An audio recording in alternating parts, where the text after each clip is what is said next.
नमस्कार, आप देख रहे हैं डीडी न्यूज। आपके साथ मैं हूं गौरव श्रीवास्तव और मेरे साथ मेरे सहयोगी शरद हैं, जो कि सांकेतिक भाषा के जरिए आपको खबरों से रूबरू करवाएंगे। तो खबरों की शुरुआत करें उससे पहले एक नजर इस वक्त की हेडलाइंस पर। वक्फ संशोधन कानून पर सुप्रीम कोर्ट में आज फिर सुनवाई। केंद्र ने 25 अप्रैल को हलफनामा दाखिल कर कानून को बताया पूरी तरह से संवैधानिक।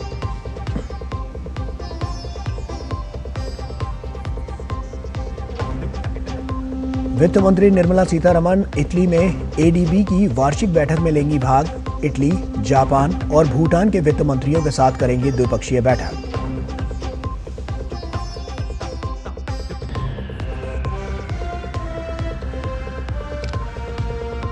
वेव्स शिखर सम्मेलन में 3 दिनों में 3000 से अधिक B2B बैठकों का हुआ आयोजन। 1328 करोड़ रुपए का हुआ कारोबार।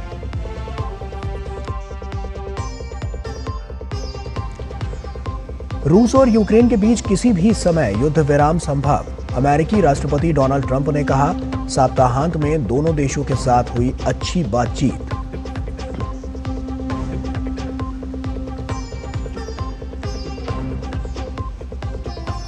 और बिहार में आयोजित खेलो इंडिया यूथ गेम्स में आज होंगे कई अहम मुकाबले। प्रतियोगी आज तैराकी, निशानेबाजी और फुटबॉल में दिखाएंगे दम।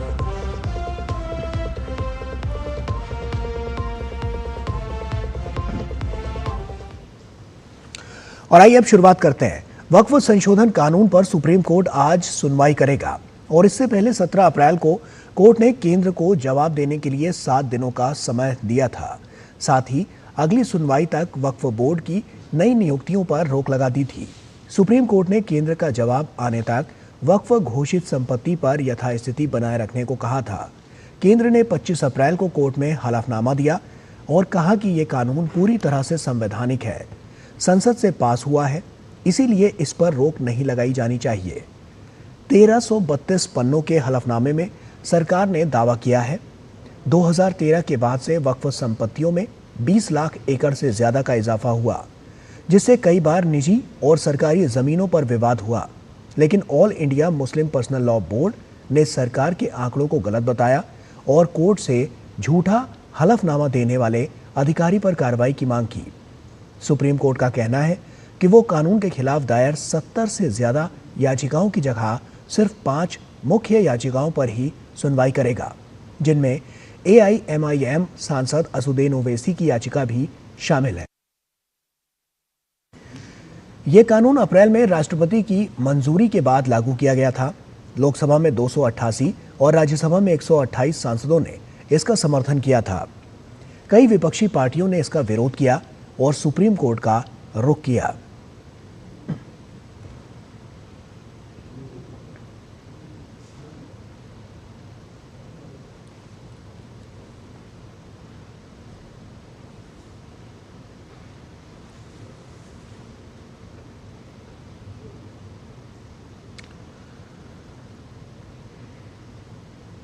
और उधर संभल जामा मस्जिद मामले में आज हाईकोर्ट में सुनवाई होनी है।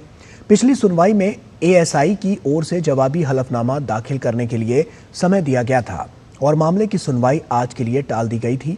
दरअसल सिविल कोर्ट ने 19 नवंबर 2024 को विवादित मस्जिद परिसर का ASI से सर्वेक्षण कराने का आदेश दिया था, जिसे मस्जिद की प्रबंधन समिति ने हाईकोर्ट में चुनौती दी है। ज्ञानवापी मामले में आज इलाहाबाद हाईकोर्ट में सुनवाई होनी है और ये सुनवाई वाराणसी स्थित ज्ञानवापी परिसर में कथित शिवलिंग छोड़कर विवादित वजू खाने के ASI से सर्वेक्षण की मांग वाली याचिका पर होनी है। जस्टिस रोहित रंजन अग्रवाल की सिंगल बेंच मामले की सुनवाई कर रही है। दरअसल श्रृंगार गौरी केस की मुख्य याचिकाकर्ता राखी सिंह की तरफ से ज्ञानवापी परिसर में स्थित वजू खाने के ASI सर्वेक्षण की मांग को लेकर इलाहाबाद हाईकोर्ट सिविल रिवीजन याचिका दाखिल की गई है। केंद्रीय वित्त मंत्री निर्मला सीतारमण एशियाई विकास बैंक के बोर्ड ऑफ गवर्नर्स की 58वीं वार्षिक बैठक में भाग लेने के लिए इटली के मिलान में है। 7 मई तक चलने वाली इस बैठक में वो भारतीय प्रतिनिधिमंडल का नेतृत्व करेंगी।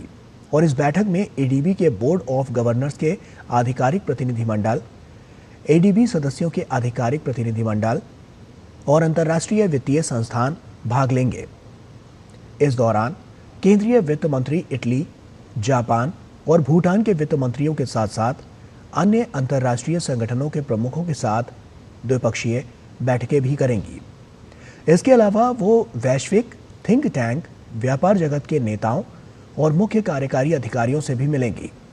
यात्रा के दौरान वो भारतीय प्रवासियों के साथ भी बातचीत करेंगी और बोकोनी विश्वविद्यालय में आर्थिक और जलवायु लचीलेपन में संतुलन विषय पर एक पूर्ण सत्र को भी संबोधित करेंगी। रक्षा मंत्री राजनाथ सिंह आज नई दिल्ली में जापान के रक्षा मंत्री जनरल नाकातानी के साथ द्विपक्षीय बैठक करेंगे।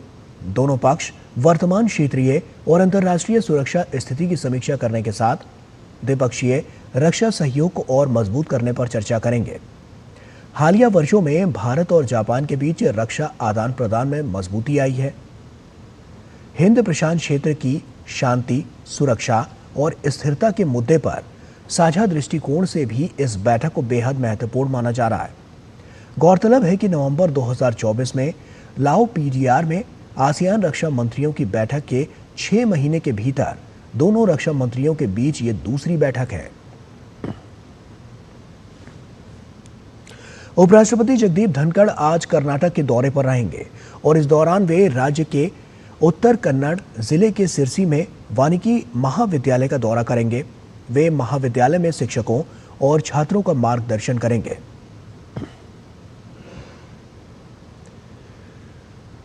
वेव्स 2025 के पहले संस्करण का मुंबई में रविवार को समापन हुआ और इसमें मशहूर कलाकारों और प्रभावशाली कंटेंट क्रिएटर्स से लेकर टेक्नोलॉजी इनोवेटर्स और कॉरपोरेट लीडर्स तक उद्योग के हर क्षेत्र से भागीदारी रही। इस आयोजन ने भारत को एक उभरती हुई वैश्विक मीडिया और मनोरंजन महाशक्ति के रूप में पेश किया। प्रधानमंत्री नरेंद्र मोदी ने वेव्स समिट के उद्घाटन पर युवाओं से इस रचनात्मक पहल का नेतृत्व करने और भारत को एक वैश्विक क्रिएटिव हब बनाने का आह्वान किया था। 4 दिवसीय वेव्स समिट में कॉन्फ्रेंस ट्रैक संवाद और सहयोग का प्रमुख केंद्र रहा, जहां दुनिया भर के विचारकों, नीति निर्माताओं और पेशेवरों ने भाग लिया। वेव्स समिट के दौरान 140 से ज्यादा सत्रों में 100 से अधिक अंतर्राष्ट्रीय वक्ताओं ने भाग लिया। प्रमुख सत्रों में 50 से अधिक कीनोट भाषण दिए गए।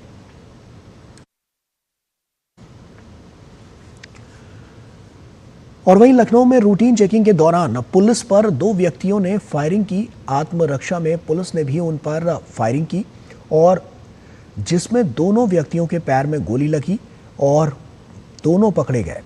दोनों की पहचान मोनू राजपूत और महेश रावत के रूप में हुई है।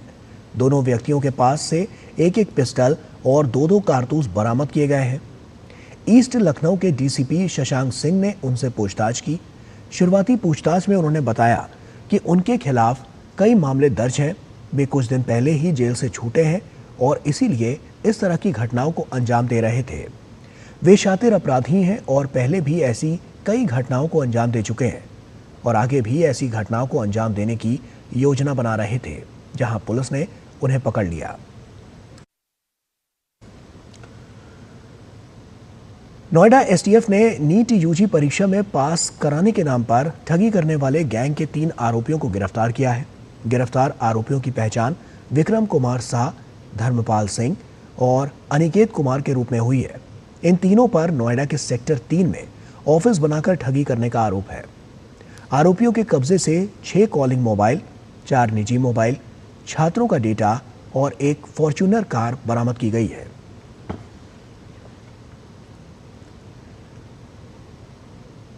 खेलो इंडिया यूथ गेम्स 2025 का आज दूसरा दिन है। ये गेम्स बिहार और राजधानी दिल्ली में आयोजित हो रहे हैं। दूसरे दिन इन गेम्स में तैराकी, शूटिंग और फुटबॉल खेले जाएंगे, जबकि एथलेटिक्स 12 मई से शुरू होंगे। हॉकी 7 से 13 मई तक राजगीर स्पोर्ट्स कॉम्प्लेक्स में खेली जाएगी। पटना, राजगीर, गया, भागलपुर और बेगूसराय में अधिकांश खेल आयोजित किए जाएंगे, जबकि 3 स्पर्धाएं शूटिंग, जिम्नास्टिक और ट्रैक साइकिलिंग दिल्ली में आयोजित की जाएगी। 4 मई से शुरू हुए ये गेम्स 15 मई तक चलेंगे। इसमें करीब 5,000 प्रतिभागी हिस्सा ले रहे हैं।